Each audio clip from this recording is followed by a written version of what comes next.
Hey, Scott, how you doing? Hey, Al. Good to see you, buddy. It's another week. It's another town hall, but we are still as excited as we were the very first one. Yes. It's really good to see you again, and I know that we're really excited to be able to see our friends that we're going to bring up in just a little while. But also, we got to actually go out to a park last week, which was really exciting. Yeah, it was great to be in Marietta at the Altitude East Cobb location and see the park and show the park. I'm actually going to another park tomorrow, so next week we'll get to see another park that we're wrapping up building. So, you know, in these times, I'll use what you fill in the blank with whatever word you want before the word times. In these times, it's just neat to see people moving forward, and we're glad to be a part of it. So this team of Simon and Harry and Robin from Rugged Interactive that we're getting ready to talk to, I'm sure will be a good fun time because they're great guys. Yeah, it's always fun, and everybody thinks that Harry and I are related because we both have the ginger hair. So it's always fun to trick people. But no, it's a good time. They're always fun. They keep us laughing, and like I said, we're more than just partners in business. We're also very, very good friends with the Rugged folks and everybody else that we partner with. So it's always fun to see them. So without further ado, I think we should introduce our great guest from Rugged Interactive. Hey guys, how's it going? It's good to see you again. Haven't seen you in a while. Hello, everybody. Hello. Hi there. Welcome to the UK or something. It's great to see you. You know, the last time I saw you guys was in November at IAPA at a vegan restaurant. So what happened since then? Has anything happened since then? Not a lot. No. It's been pretty status quo. So Lots of, just, I mean, for whatever reason, I've just been watching a lot of movies, so no big deal. I mean, so. Yeah. What's interesting is what's happened is has got us to this point where we're even doing a Zoom and a podcast, right? I mean, it's trying to understand and navigate connecting with our community and our customers, which by default are also your customers at Rugged. And so we've come up with this. So we've been having a great time with it. Al and I together, just inviting different vendor partners as well as our customers and family on to share what's going on in their parks. So we're excited to have you guys on. So thanks for taking the time. Yeah, we've had individual conversations with you guys over this newfangled time, because I don't want to use that unprecedented anymore.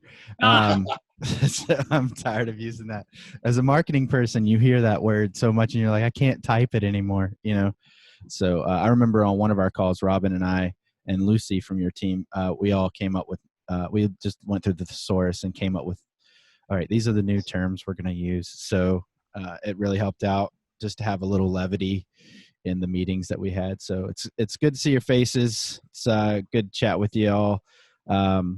We are so excited to just be able to tell people more and more about the background and things of that nature of our FunSpot family partners. So first and foremost, just how are you guys doing? How is it over across the pond, as everybody wants to say, you know, to be cheeky? So. Well, who's going to speak first? From my perspective, I think it's very clear that, you know, those early days of, you know, what are we going to do to kill our time? Let's share some videos of people trying to kick balls into strange, you know, buckets or whatever. Things have moved on from then and from there significantly. And I think, you know, we have customers all over the world, and for the last probably month and a half, there's been a steady stream of we're getting back to business in one way or another. Mm-hmm. So no, it's feeling really positive. The bottom line or the income line isn't what it used to be, but on the other hand, we can see a lot of projects beginning to happen again. And you know, we've also taken the time to kind of get our act together more quickly on new products and developing some ideas. So we've taken advantage of it, but I think we're in a pretty positive mindset. Yeah, I think. Yeah, go on, Simon. Go on. It's been really useful actually to to be able to, instead of dealing with the kind of day-to-day stuff that you just have to, it's been great to have a bit of time, a bit of forced time when you've had some time to sort of reflect on what's happened over the years, because our business has grown up, really rapidly. Things have evolved very quickly, and sometimes it's good to have a chance to sort of catch your breath. And without wanting to sound flippant, because obviously, bad stuff has happened. Really bad stuff is still happening. There's also been, and there will also be, some positive upsides going forward. Certainly, for the rest of the world, but in the context of this conversation, I think for us and for FunSpot. Yeah. And I think, Go ahead, Robin. Yeah, particularly for me, obviously my role is the North American sales manager, which would involve being over in the North America a fair bit, which at the moment, as you can probably imagine, isn't happening for various sorts of reasons. I can't really get over there. I think I'll be stuck with, and it'd be very difficult for me to fly around a fair bit and move around a fair bit. So I've been sat in my house making an awful lot more video calls, learning an awful lot more about our customers, and really sort of understanding what they want from us as well. I mean, we've sold an awful lot of kit to our partners in the past, and it's just sort of gone, and we've got a fair bit of information about it, but now we really understand a lot more about exactly how our partners operate, because it's not just us that can't really move, stuck over here. The partners, particularly over there, are struggling to move around as much. So it's been a bad thing that's been happening, but there's been a lot of positive. Just backing up what Harry and Simon have said, there's been a lot of positive to come out on the back of it as well. Yeah, we're doing the things now that 3 months ago we'll be glad that we've done, right? And it's really important that we take the time to not just rest on our laurels and just kind of wait for everything to get back. I think it's important that we do these things, we reflect, we put in processes and systems, and so that we're ready. I'm a big believer that we've luck favors the prepared, right? So let's prepare and be ready, and then perhaps we can say we have been lucky when we come out of this. And again, appreciate you guys being on and taking this time. I would love to have our listeners really get a better understanding of what Rugged Interactive is. A number of people who would listen to this podcast may have a High 9 or a Cardio Wall Duo. There's a couple of other new products, but maybe between you guys, you can share a little bit about the Rugged history, the Rugged story, and how we got to these really fascinating interactive, active play elements. Sure. First of all, Al, that's a really spectacular bunch of shells you've got there. Thank you. Thank you very much. Every time I look at somebody else, I get drawn back to you because, I like attention apparently. So yeah, it works out. Well, it doesn't show at all. It's not quite as good as having a live dog sat behind you though. Yeah, right. Yeah, I kind of like your background. It's live. Mine's live. Yeah, these are real guitars. Yeah. So, Rugged Interactive came out of Design for Sport. So Design for Sport was a product that I set up 15 years ago, which was exactly as the name sounds, to design products for sport. And while we were doing that, we created some products for, I should say, the British Olympic team, specifically cycling, sailing, and rowing, who are all hugely successful over various Olympic cycles. And working with these athletes, it was really clear how motivated they were. I like to keep fit, and I like to, play sport and do all the other stuff. But if you compare yourself to an Olympian, your motivation is not even a tenth, not even a hundredth of what they are. And I was thinking to myself, there's got to be a way of creating a product that enables you to get the sort of same motivation as those Olympic athletes, but in a different way. So taking two things which I enjoy. I like having fun, playing games, and I like doing stuff which are kind of in the moment. So things like surfing and sailing, where you have to put such a lot of yourself into that moment. That you can't think about anything else. So in gyms, for instance, one of the problems in gyms is that it's really boring. If you're in a treadmill, how many people do you see? They're watching the telly, or they're listening to music, or they're sometimes writing emails, or they're glancing around the gym, thinking about what shopping they've got to do. It's dull. Whereas, if you're surfing or you're doing something like that, you're in the moment. You can't think about anything else because everything is changing around you. So the first rugged products were products that were designed to help you get fit and healthy. And our tagline is, to create products to keep you fit and healthy over a lifetime, or be active over a lifetime. And they worked in that way. So using fun as a motivator and using this idea of being in the moment, you had a very quick bit of exercise that enabled you to get fit, but also have fun doing it. And having so much fun that when you finished it, you think, I want to have another go. And so it just kind of, this idea of gamification kind of grew from there. And a little bit later, trampoline parks became a thing, and it seemed to be a pretty good fit between the products that we were doing and some of the early trampoline parks. And we began to get a little bit of success through that. And as the first products that we put in were very much variations of our fitness products.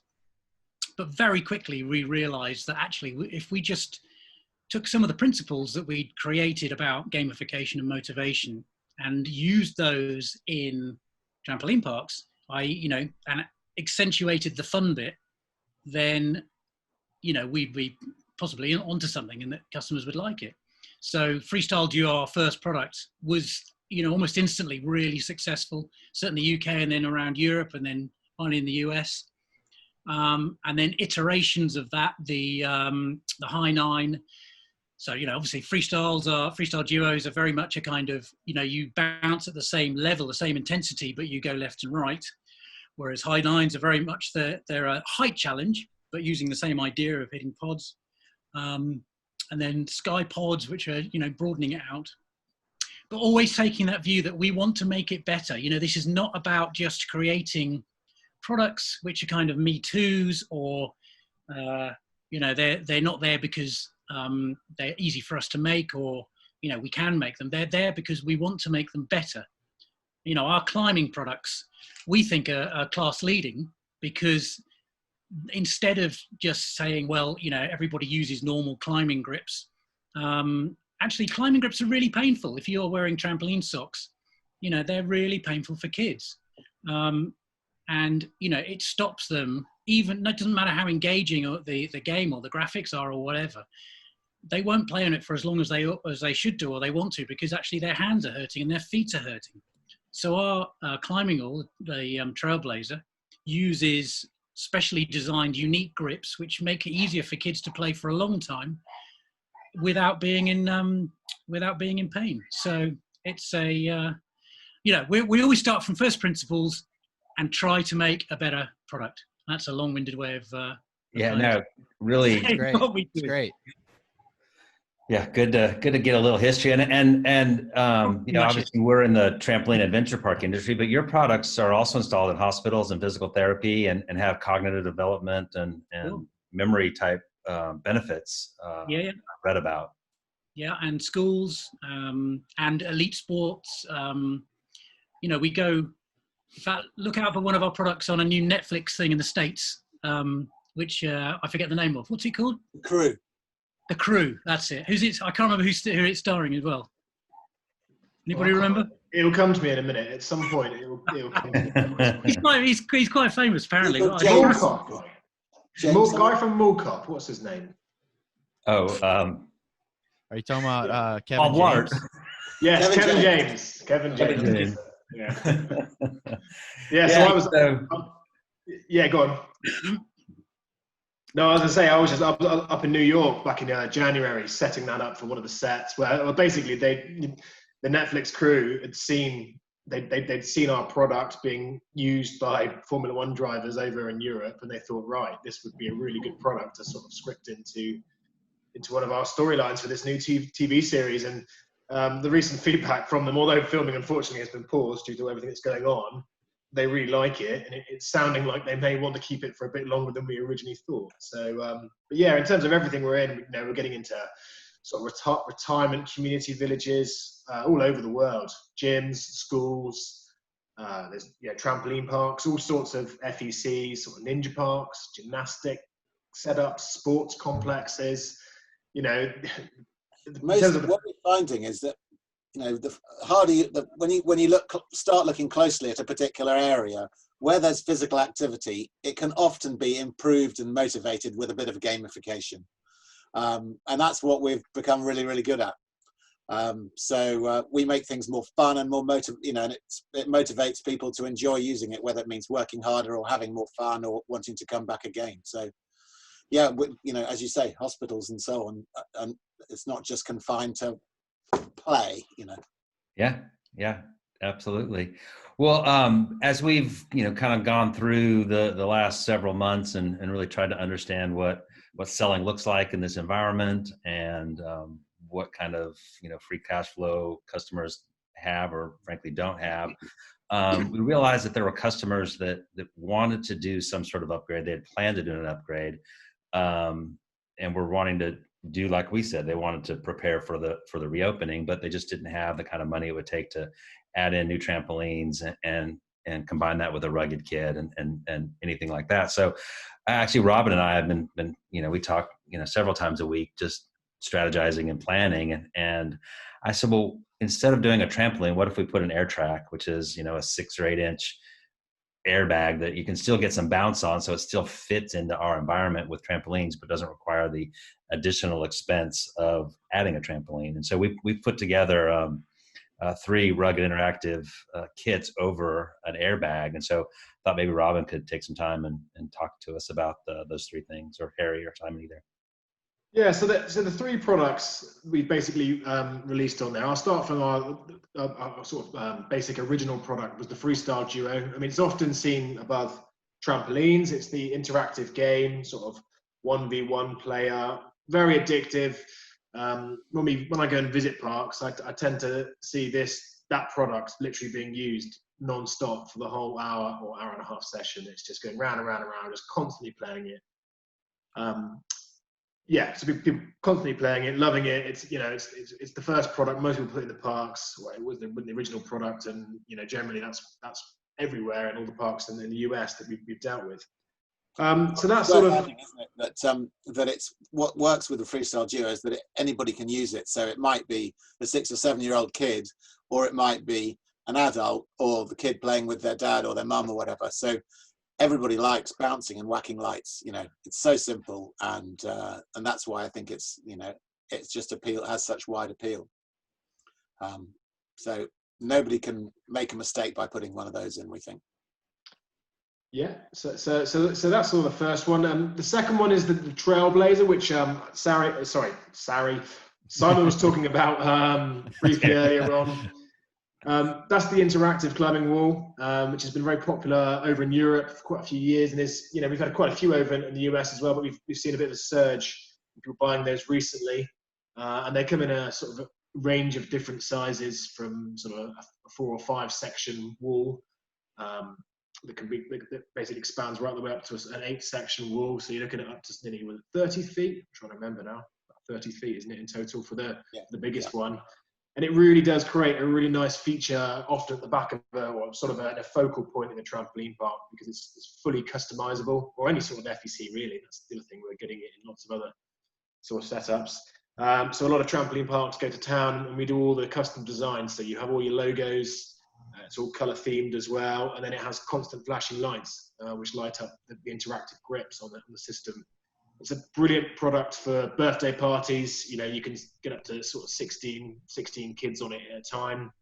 You can split kids into teams. They can have a good sort of, it's a good way to kill 15-20 minutes of a party, really. But basically having these kids climb all over the wall, screaming, work off that pizza. Yeah. Yeah, that's it. And because the TrailBlazer's basically a wall, it fits nicely on the backside of a dodgeball court. You could line the bottom edge of a kid's soft play area. Put it on a dead space in a wall. So that TrailBlazer is a great feature. It just has lots of places that you can fit it in. Yeah, in fact, one of the first places first trampoline parks we put one into, they just used a dead space, and they were thrilled because within a couple of weeks they called us and said, this was a great call because we now have been able to increase our capacity, because this space was a dead space. There were no features to entertain people, and now we can probably add at least between 12 and 16 people to our capacity. So that means more income on a busy day. So they reckoned it would pay back within 3 months. And yeah, quite right. It takes up so little space. It's really handy.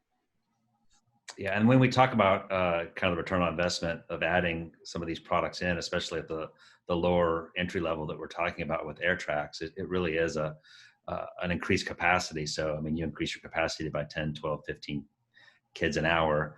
As things begin to move back into a more full capacity scenario, it really does pay for itself very quickly. So, yeah, and it's also, given these, what Al would call unprecedented times, fortunately, when it all cropped up and social distancing became a thing, we thought, Christ, we better have a look at our products and check that it's all fine. But actually, with all of our products, it's quite easy for the park operators to keep people, 5 feet, 6 feet away from each other and still enjoy the features. So they do work well for the social distancing, which is kind of handy at the moment too. Yeah, that's great. And there was and another thing we need to talk about is, I know we got one more feature to talk about, but we also need to talk about the price point. So it's starting at $25,000. I'm right in saying that. So there is the third, which is the SelfieCam. And the SelfieCam, I mean, we had it last year at IAPA in the booth, and it was very popular. It was super popular. I mean, so whoever wants to explain the SelfieCam, feel free, but I know from experience it was fun, and I know that people are attracted to that attraction so much. So please explain to our fans. Let me give an explanation of what it is, and then Harry can give the reason why we think it's great for parks at the moment. Okay. So SelfieCam is a game, but it's also a marketing tool. We can talk about that part in a minute. But the game part of it is kind of self-explanatory. So the thing we all know is that kids love taking photos of themselves and video of themselves doing stuff. Having a SelfieCam installed, in this case over an air track, or over a trampoline or some compliant surface, gives them the opportunity to do something fun, stroke stupid, stroke videotastic, and the system will boomerang it and then instantly replay it. So the user can go up, record themselves doing something. That is then instantly recorded and boomeranged, and then they can get that on their mobile device or on their computer at home and share it out. And we'll talk about that in a sec. But the other thing is that it's kind of got everybody is familiar, I suppose, with Kiss Cam at events, and everybody loves seeing themselves. Well, sometimes not seeing themselves on the big screen. SelfieCam gives you the opportunity of doing that, because you are, as soon as you've recorded it, you are then in a stream of 8 other little boomeranged videos, which stay on the screen until the next one is recorded, and then the last one drops off. So you've got that many times to stay on the screen, and then people check up on the screen and say, "Am I still on it? Oh, I'm not on it anymore. I've got to go and re-record it." And then they go and re-record it, and then they come up on the screen. And that's particularly effective if you have a second display somewhere, or even a projector or projected on the wall, where you can show a massive image of all the kids doing crazy stuff, and and seeing themselves and pointing at it and then wanting to go on it again. It's Right. as you say at the show. I mean, the best example of that was at IFA when we had it on the booth. That you know, kids would just come back again and again and again and try and record themselves, you know, doing something, you know, flips and tricks and all sorts of stuff. It was great, and you know, fantastic to sit back and watch it happening. So now Harry will give the commercial reason why it's going to be why it's fantastic. No pressure. Yeah, well, we always felt it'd be good, but with any new product, you can develop something that you're convinced is going to be fantastic, but until you actually see it in real life being used in a commercial environment, you don't really know. But what's been great recently is we've a few weeks back, in sort of early COVID days, we managed to get the results from a trial in Germany, a 3-month trial in Germany, and they have been really stunning. And what we found is that they had probably in a period of, particularly in March, there was the kind of the third month that they were up and running, when the staff had got used to it and knew how to show people what it was to a degree, or you know, the clientele had got used to it. We found that thousands of people were using it, but the sharing was astonishing. So we've extrapolated the numbers, and from one SelfieCam, we reckon that just short of 1 million video selfies would be shared a year. And wow. Of course, as is well known in the marketing industry, you know, the most important material you want to be shared is user generated authentic material. And of course, so now, you know, 9-year-old shares with his friends a picture of him doing something goofy on the trampoline. It's far more likely to be watched by his friends.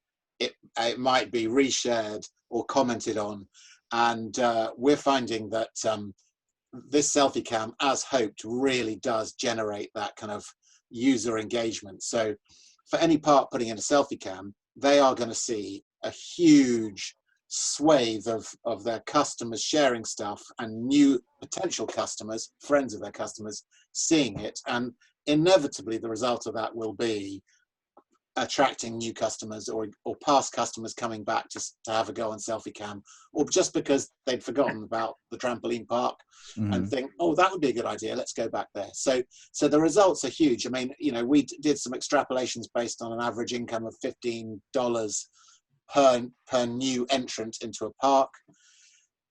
You know, they are estimates, but we reckoned conservatively that a park would generate $158,000 of positive revenue a year from one SelfieCam. That's a mid-sized park. Wow. And you look at that and go, surely it can't be that much. The thing costs only, you know, $20,000 or whatever. But actually, you know, I've been over and over the numbers, and it is totally realistic. So we think that it's going to be a massive hit, and you know, the first sites that have got it love it already, and then they had to close for COVID. But I shouldn't laugh, but yeah, so we're really excited, and I think this is really relevant to the post-COVID relaunch, because if a park wants to really get as many customers in as soon as possible, it needs to be on top of its social media game, and this is absolutely a product that can help with that. And another thing is that the parks that I've visited, and all of you have probably visited far more parks than I have, but I've visited quite a few, but I noticed that they have those photo booths inside the parks where you put in the money and, you know, you sit down and you take the strip of photos or whatever. And I just think that the SelfieCam takes that and puts it on like 4,000 times steroids. And I mean, not only does it add a new event, new attraction to your park, but it also gives, like you're saying, the marketing piece of that, but it also gives them, you know, that memory from that day. Oh, remember that day we went to the park and things like that. So I think it's kind of a trifecta of things in one feature. And I think that there are many reasons why it's so popular. So that's why I really wanted you to go into great detail. I think you're right, Al, and I think with every product, and Simon's the designer here, I think he would agree with me that timing is really key, and the timing is really right for this. And because people understand, if we brought this out 5 years ago, it might have been too early, but people understand, and automatically, young people think selfie. But it's that combined with the game, Robin was talking to one of our customers in the UK who'd had a very quiet day in spring shortly before they closed. It had been lovely weather. And they'd had a few customers in, and they were looking back over the footage of SelfieCam because it was very new, and they found that, I can't remember what the numbers was, but one couple or one family of 2 adults and a child had taken something like 96 videos on SelfieCam. They had just gone, well, I don't care about that, and I don't care about that, and I don't care about that, I'm just going to play this because this is great fun. So it will have an amazing marketing impact, but it's a really fun. And they're still moving, they're still active, they're still burning calories. I mean, so all of the benefits that we talk about on our side of the industry, as far as active fun, are still there with SelfieCam, but you get the added benefit of the marketing boost from the social share. So. And apparently, it can also tell you if your kid's a narcissist. So, I mean, it's 96. So 96 trips are into, sorry, you're not allowed anymore. It's not awesome. So, no, I'm just kidding around. No, it's fun. Like you said, at IAPA, I saw kids constantly coming back because one of my duties at IAPA was to hand out wristbands. And kids would come back every single day, and they would use the Ninja. They would use everything. But they didn't leave before they went back to the SelfieCam. So I just thought it was very exciting to see that. That was my first time seeing it in action in person. So I had seen videos and things of that nature, but it was very entertaining to watch some of the things people do in front of a camera because they kind of forget everybody else is there. They're in their own little moment. So it's pretty funny. And also SelfieCam promotes, distancing. So that's another thing. It's selfie, so it helps out. So got one person in there at a time, and it's I don't think you mentioned this, Harry, we talked about, but it's a branded boomerang, so it has the information of that particular park, whatever message that park wants to share. So not only is it the selfie of the person who's recorded themselves, but when it gets boomeranged, that it's branded, so when it's shared on social media, people know where they were. Yeah, that's and you could easily set up competitions of like who can do the best selfie cam trick this month and give out a free jump or whatever, So. Well, there are so many different. I mean, if anyone with their marketing head on could think of, probably multiple hundreds of different ways to make use of it. We're really and truly we've scratched the surface of the sort of capability of how to use it best for marketing. I mean, we wanted it to make it the best possible user experience so that they would come back and use it again and again and again. Because first of all, marketing doesn't work if nobody talks about it. It's got to be something that works, that people go, have you seen this? It's the classic water cooler thing, or whatever the equivalent is for kids. But you want them going, hey, have you seen this advert, or have you seen this latest trick that I've just done? And inevitably the kids go, well, where was that? So it just works naturally by without wanting to go all pandemic again, it is viral content. No, it's great. There's another aspect actually that I always find fascinating with SelfieCam, which is that whole principle of the gamification. One thing gamification needs to do is it needs to give somebody something that they can't get right first time, because it makes you want to try again. And when you watch kids doing whatever, they love getting into a skill, for example, like kicking a soccer ball or whatever, that isn't easy. And one of the design sort of kind of subsidiary really design features of SelfieCam is if you can time your jump and your move right, you've only got 2 seconds. And first of all, you time it and you time it wrong. And so you want to have another go. And, it's one of those little things, but all types of engaging gamification need to be something that kids you can't get them right first time. It's more obvious when you've got it right, when you've nailed it. And this is all about nailing it as well, which they love. Yeah. So we've put these together at what we think is an affordable entry for people who want to add something into their trampoline park, adventure park, family entertainment center, kids soft play center, gym, ninja court. I mean, any of these places that can get in, self-install in most cases. Really, we say starting at 25, and it really doesn't go much up from there, unless you get a much bigger TrailBlazer, or you want to put in more than a single duo where it's competitive. You want to put in a double, any of those things. So we're excited to be able to do that, and we'll post all the links to the products so you can see them at the townhall.funspot.com site, as well as through our social media. I'll put it in the social, and we'll have it in the show notes. So not a big problem there. But there is, outside of that grouping of products, I visited Altitude Marietta recently, as you heard last week on the podcast, and it's not finished yet, but it's coming, and I've seen the videos for it. So we have the PowrPlay out there, and that was the first time I saw that one in the wild, so to speak. So Robin, do you want to kind of go into that, because we've talked about it a little bit? Yeah, so PowrPlay, it's based on another one of our products, which is basically quite a large interactive sort of one-off target that's designed to be hit by a ball of sorts.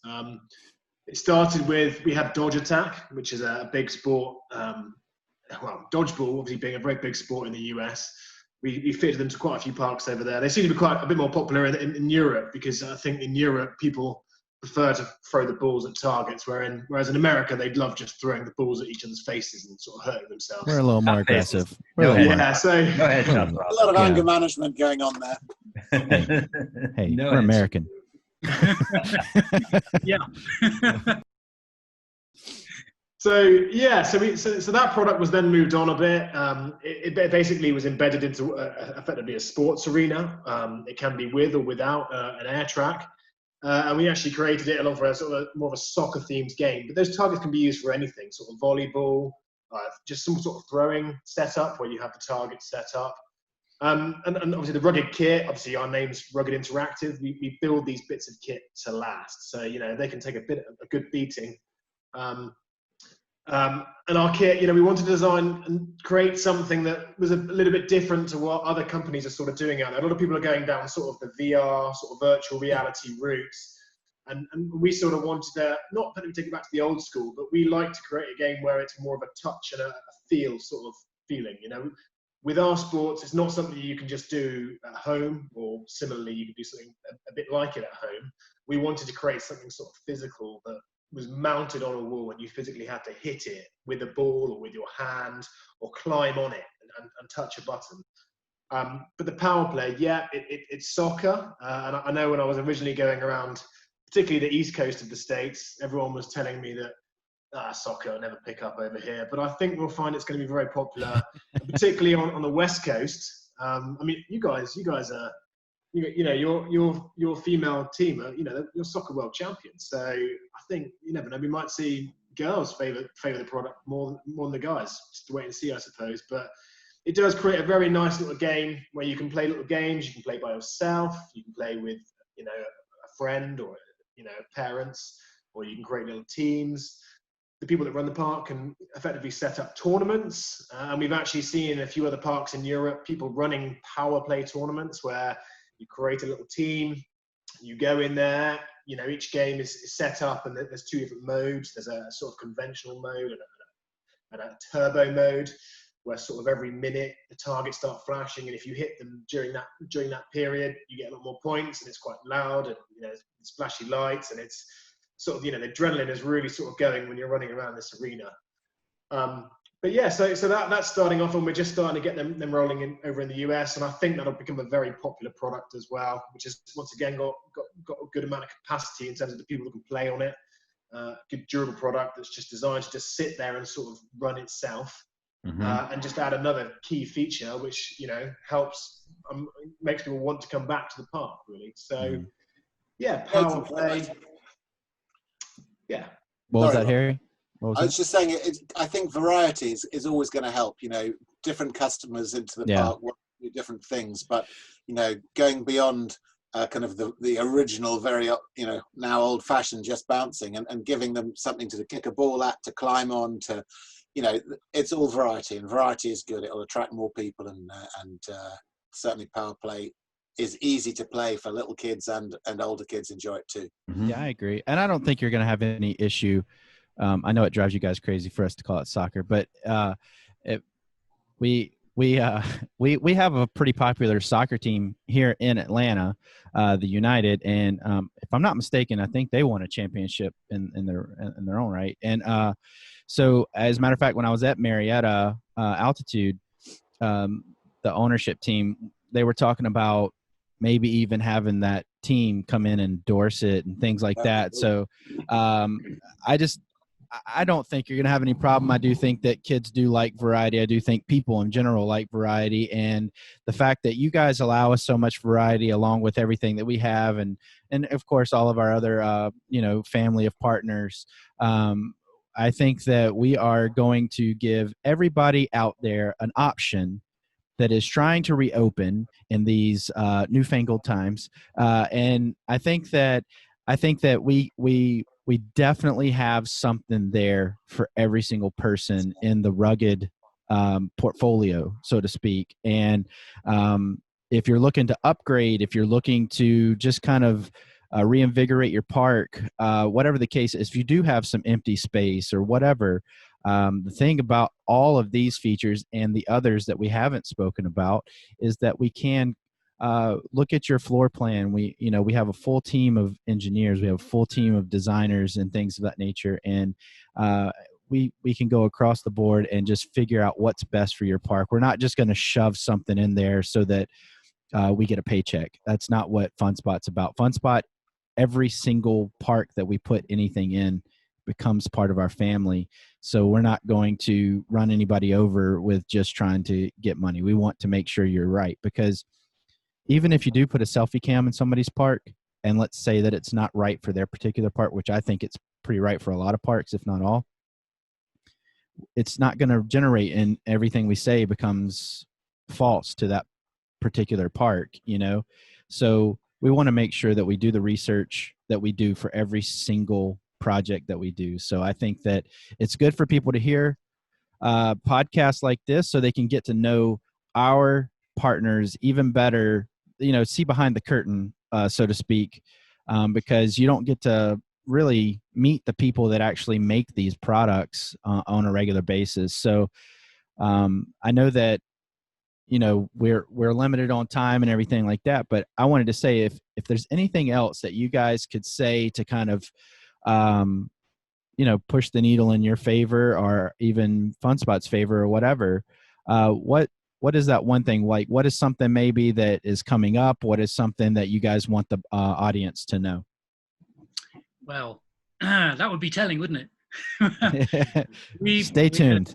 We've got a bunch of stuff coming up. Some of which we kind of soft launched already, which you'll be aware of, and you can talk to your customers about. And we've got other things which are bubbling away, which are going to come up in the next few months, which I think are industry leading, both in their effectiveness and in their price point, and in their funness.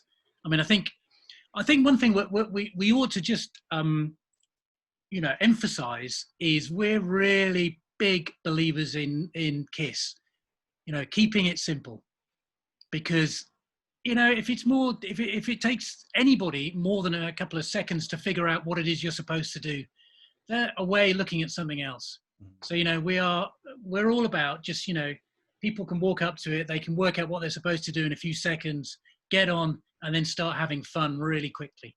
So that's true of all the stuff we've ever designed, and it's true of all the stuff that we're going to introduce in the next few months through FunSpot, and I hope everybody keeps tuned. And I would also say, if anybody wants to see a bit more about us and the sort of background to us, we've done a handy little film which you can check out on our channel on YouTube, which is a slightly tongue-in-cheek thing about how we go from first idea all the way through to production and then output. I mean, I guess maybe Al, you could put that onto the Yeah, I'll link that in the show notes. Perfect.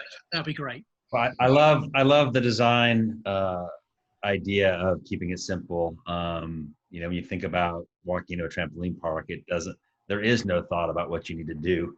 When you see that trampoline, you go on it and you bounce.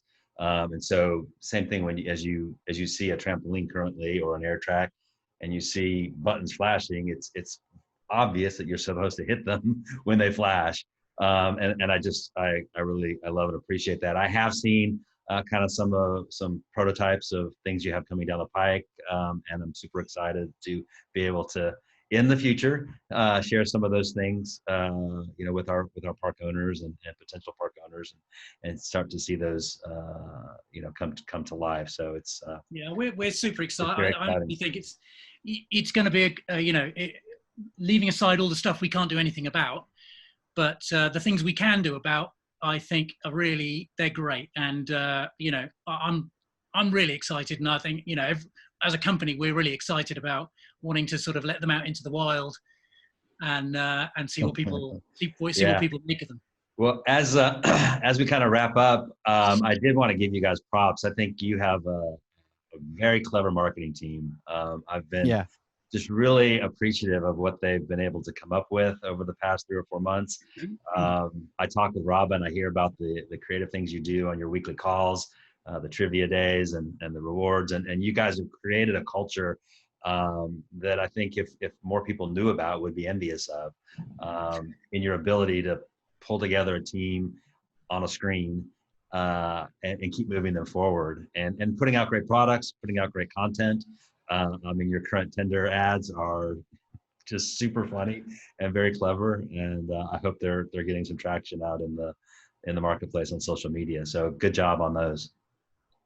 Could I just add quickly, Scott, that you know, we are only a small company, and we think we're totally approachable. You know, and if any of your customers you know, want to talk to us about the products that they, you know, might want to consider, we're always happy to have a chat with them direct. You know, we're in the UK, slightly different time zone, but we're always available, you know, and they will get to talk to, you know, decision makers. So we'd be delighted to share our thoughts, or, you know, give them some insight if they want to, you know, they want to check that we're not charlatans and you're just flogging some dodgy kit for Understood. Us. Yeah, you guys have been great partners, and Robin's been very active in helping us connect with owners and parks and of all stripes and sizes across the U.S. So even while he's working from home, has been awesome. So thanks, Robin, for that. All right, it's been great fun. Like I said, well done, Robin. We like to make everything fun, and you know, work is much more fun if you can have a laugh and a joke. And you know, we don't like to take everything really seriously. We do sometimes, but most of the time we're having a laugh and a joke. Yeah, it makes it much more fun for us. Well done on that. I've tried to take some of those lessons in our meetings. I'm not nearly as clever as y'all, but still trying. So thank you. No, it's everywhere. Yeah, it's been great. It's been great to watch everybody, you know, adapt and figure out a way to help people, and to not, like, that's the reason we started Townhall, is that we wanted to make sure that people were helped during this time, you know, and that's the beauty of, I would say, all of our partners that we have in our family, is that every single group, including yourselves, especially yourselves, have been more than upfront and giving of your time and of information and just everybody's patience and things like that. So it's really nice to see that everybody bands together when it really matters. So I want to commend you and of course every single other group that we deal with on a regular basis. But it's really nice to see you guys, but really can't wait to see you in person and you know, just high five, laugh, and cut up. And it's going to be a good time. I know, whenever we're all able to travel and things of that nature. So it's really good to see you. Well, should we give a high five as we exit out? Digital high five. kapow, right there, bang bang. All right. Yeah. So yeah, I'll put up all the videos in the show notes and things. I might even put some on the video version of this, of some of the features and things of that over us talking and things of that nature. But I just want to thank you guys for coming on, taking time out. I know that you guys are later in the day than we are, so just want to really thank you for making time for us Americans. Thanks, over guys. here. Well, thank you. It's always a pleasure to speak with you guys. We feel that Rugged Interactive generally feels like that we can really, we're talking to like-minded people when we're working with FunSpot, and that's why it's worth our energy, because it's you're real people, and that's really important. Yeah, it's fun. It's a lot of fun. No pun intended. So, All right, guys. Thanks, guys.